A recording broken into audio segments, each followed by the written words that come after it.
Students, today I am going to teach you English grammar, chapter number 17, punctuation and capitalization.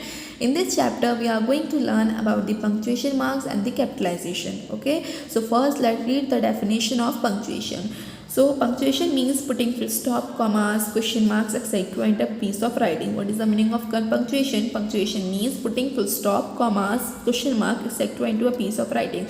Punctuation का मतलब है full stop put करना, लगाना, commas लगाना, question marks put करना एक piece of writing में. Okay, punctuation helps to separate one sentence from another sentence. punctuation हमें help करता है अगर हम एक sentence से दूसरे sentence को separate यानी अलग करना चाहते हैं तो with the help of punctuation we can do that, और one part of a sentence from another या फिर sentence के एक part को दूसरे part से separate करना. Okay, so the most important marks of punctuation are जो कुछ important punctuation marks हैं जो कि हम usually daily basis पर use करते हैं. First is full stop. Okay, second is comma, third is question mark, fourth is exclamation mark, fifth apostrophe, and sixth is quotation marks. Okay, so first let's understand the use of full stop.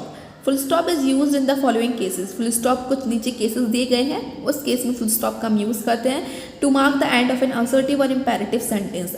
किसी भी assertive यानी किसी भी positive या फिर किसी भी imperative sentence के किसी भी assertive और imperative sentence के एंड में हम full stop मार्क करते हैं. For example the child is sleeping, full stop, child so रहा है, इसके बाद फुल स्टॉप यानी the sentence has finished. After full stop it shows that the sentence has finished. Full stop हमें ये indicate करता है कि सेंटेंस फिनिश्ड हो चुका है. ओके, ख़त्म हो चुका है. Second is don't make a noise here, यहाँ पर शोर मत करो, तो don't make a noise here full stop, तो it shows that indicates that the sentence has finished after full stop. अब आपने कह दिया कि शोर नहीं कीजिए तो यहाँ पर sentence finished because there is full stop. Okay, now to mark abbreviations and initials, किसी भी एब्रीविएशन या फिर इनिशियल्स मार्क करने के लिए, फॉर एग्जांपल डॉक्टर या फिर Saturday, dot indicates that it is the short form of Saturday. ठीक है, हमें डॉट जो फुल स्टॉप होता है वो ये इंडिकेट करता है कि सैटरडे की शॉर्ट फॉर्म है सैड. अगर आप किसी भी चीज़ की शॉर्ट फॉर्म लिख रहे हैं, if you will put full stop there, अगर किसी भी आप चीज़ की शॉर्ट फॉर्म लिख रहे हैं, अगर आप वहाँ पर फुल स्टॉप लगा देते हैं तो वो हमें ये इंडिकेट करता है कि किसी चीज़ की short form, it is not the full form but it is the short form. If you right sad like this, अगर आपने सैड इस तरह लिख दिया without any full stop, it means it is a sad. Sad means that seat. ठीक है, so it is a sad, इसका मतलब क्या है, ये सिर्फ सैड है. अगर आप यहाँ पर फुल स्टॉप लगाते हो it means it is the short form of Saturday. Okay, अगर आप यहाँ पर फुल स्टॉप इसके एंड में लगाते हैं तो इसका मतलब ये होता है कि ये किसकी शॉर्ट फॉर्म है, सैटरडे की शॉर्ट फॉर्म है. अगर आप विदाउट फुल स्टॉप कोई भी शॉर्ट फॉर्म लिखेंगे तो it will not be treated as short form. Okay, Sat, December, cooperative और company, doctor, A Kumar, MA, A Kumar, MLA, PM, Professor Androy, etc. Okay, now let's understand the use of comma. Comma is used in the following cases to separate words from each other. comma हम बहुत सारे cases में use करते हैं. Main purpose comma का ये होता है एक वर्ड्स को सेपरेट करना एक दूसरे से. For example she is a tall, fair and beautiful girl. ठीक है, तो यहाँ पर तीन चीज़ें इंडिकेट हो रही हैं, that is tall, fair and beautiful. यहाँ पर तीन चीज़ें हैं जिन्हें किससे हम किसकी यूज़ से सेपरेट अलग कर सकते हैं, कॉमा की. अगर हम विदाउट कॉमा लिखें she is a tall, fair and beautiful girl, without comma अगर हम कॉमा को हाइड कर देते हैं तो she is a tall fair. तो tall, what is tall fair, हमें नहीं पता कि टॉल फेयर क्या वर्ड है, ये एक रॉन्ग सेंटेंस बन जाएगा. इफ़ यू पुट कॉमा है, शी इज़ अ टॉल, ये एक चीज़ है कि वो टॉल है, लंबी है. फेयर यानी वो थोड़ा सा कॉम्प्लेक्शन फेयर है, और ब्यूटीफुल गर्ल है. Okay, second is Naman has pens, pencils, paper and book. Naman के पास क्या है, पेन्स है, एक सेपरेट थिंग यानी एक वर्ड को दूसरे वर्ड से अलग कर रही है. सेकेंड इज पेंसिल्स हैं, पेंसिल को पेपर से अलग कर रही है, एक वर्ड को दूसरे वर्ड से अलग, paper and books. Okay, third is Ruhi did her homework. Ruhi ने अपना होमवर्क किया नीटली, अच्छे से, साफ तरीके से, क्विकली, जल्दी, एंड करेक्टली, और बिल्कुल सही. So neatly, quickly and correctly, they both are separate words. तो ये कैसे सेपरेट हो रहे हैं, with the help of comma ये सेपरेट हो रहे हैं. Okay, so comma is use to separate words from each other and full stop is use to mark the end of an assertive और imperative sentence. Okay students, so students note, a comma is generally not used before and. So what is they are saying that जो comma होता है वो कभी भी and से पहले आप यूज़ नहीं कर सकते। To separate a reporting verb from the reported speech, as अगर आप रिपोर्टिंग वर्ब को रिपोर्टेड स्पीच से सेपरेट करते हैं, for example she says I am very happy here, उसने कहा कि मैं बहुत हैप्पी हूँ यहाँ पर, ठीक है। Second is the priest said God loves all man, priest ने कहा गॉड सबको प्यार करते हैं। Okay student, now the third one is question mark, that where we will use question mark. So question mark is use in the following cases after direct question. If you ask any question from any one, then question marks will be use. For example, what is your surname, आपका surname क्या है, question mark. अगर आप किसी से कोई भी बात क्वेश्चन पूछ रहे हैं तो उसके बाद आप क्वेश्चन मार्क पुटअप करेंगे। अब आप कोई भी सेंटेंस लिख रहे हैं in a question form, question के फॉर्म में, then you will put question mark there. Okay, second is have you got a computer, क्या तुम्हारे पास कंप्यूटर है, क्वेश्चन मार्क, या आपने क्वेश्चन पूछा। तो किसी से भी क्वेश्चन पूछने के लिए आप क्वेश्चन मार्क का यूज़ करते हैं।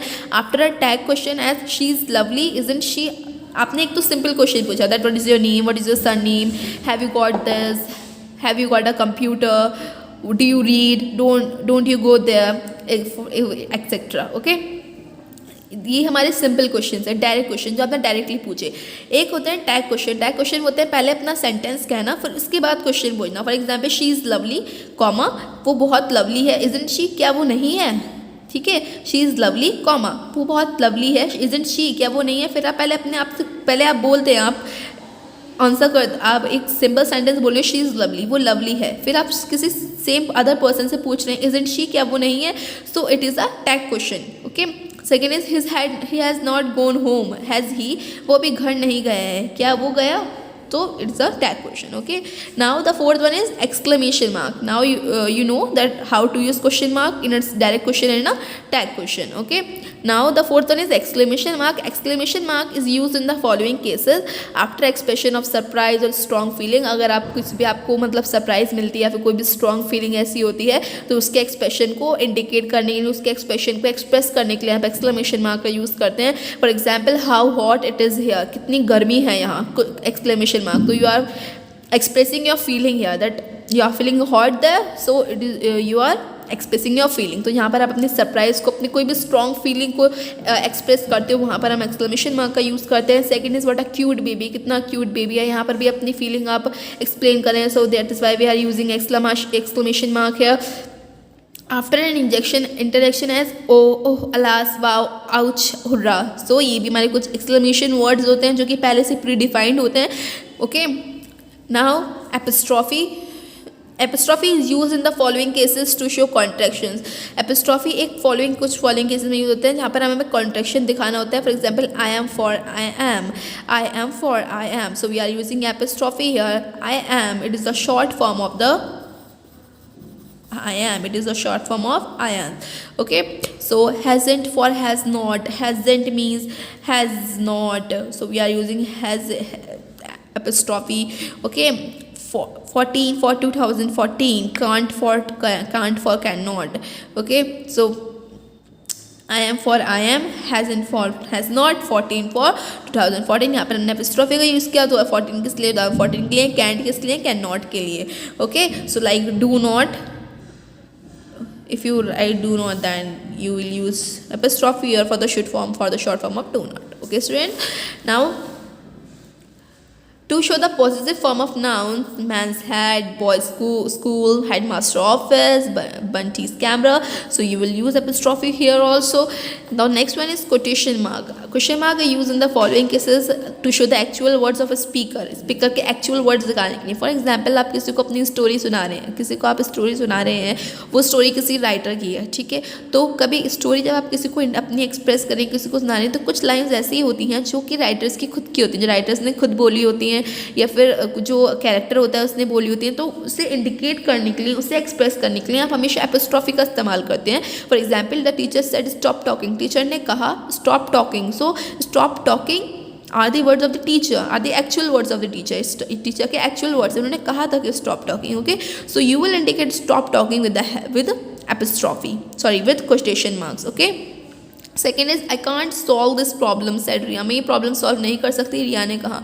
सो you are indicating the actual sentence of Riya. आप यहाँ पर एक्चुअल सेंटेंस इंडिकेट कर रहे हो रिया का कि रिया ने ये कहा कि मैं सॉल्व नहीं कर सकती. तो we are using quotation marks यार. Okay student, now quotation marks are also called inverted commas, इन्हें हम इन्वर्टेड कॉमाज भी कहते हैं कोटेशन मार्क को. She is listening to jazz, do you read the Indian Express, etc. Okay, now what is capitalization? Capitalization means using a capital letter to begin a word. As you know it that, as you know students कि कोई भी sentence शुरू करते हुए first word always will be always capital, हमेशा capital रहेगा. कोई भी हम जब कोई भी सेंटेंस लिखते हैं तो उसका फर्स्ट वर्ड हमेशा कैपिटल होता है. ठीक है, तो कैपिटलाइजेशन मतलब होता है जिस वर्ड से हम जो वर्ड लिख रहे हैं उसका फर्स्ट अल्फ़ाबेट हमेशा capital. For example Pacific, Ganga, Delhi, Amit, Pooja. Okay, so capital letters are use in the following cases. इन केसेस में कैपिटल लेटर यूज होता है first letter of the word with which sentence begin. जो पहला लेटर वर्ड का letter होता है जिससे सेंटेंस शुरू हो रहा है वो कैपिटल होगा. The speech in inverted commas, जो स्पीच होती है इन्वर्टेड कॉमाज में वो हमेशा कैपिटल लेटर से स्टार्ट होती है. The pronoun I is always written in the capital form. जो आई होता है हमेशा हम कैपिटल फॉर्म में लिखते हैं. All proper nouns begin with the, जितने भी प्रॉपर नाउन्स हैं जो कि कैपिटल लेटर से स्टार्ट होंगे, जैसे Mohan, India, the Gita, the Himalayas, etcetera. Okay students, so as you can see students that the chapter has finished. Okay, so read the chapter very carefully. If you have any problem or doubt regarding this chapter then you can contact me. Okay, thank you.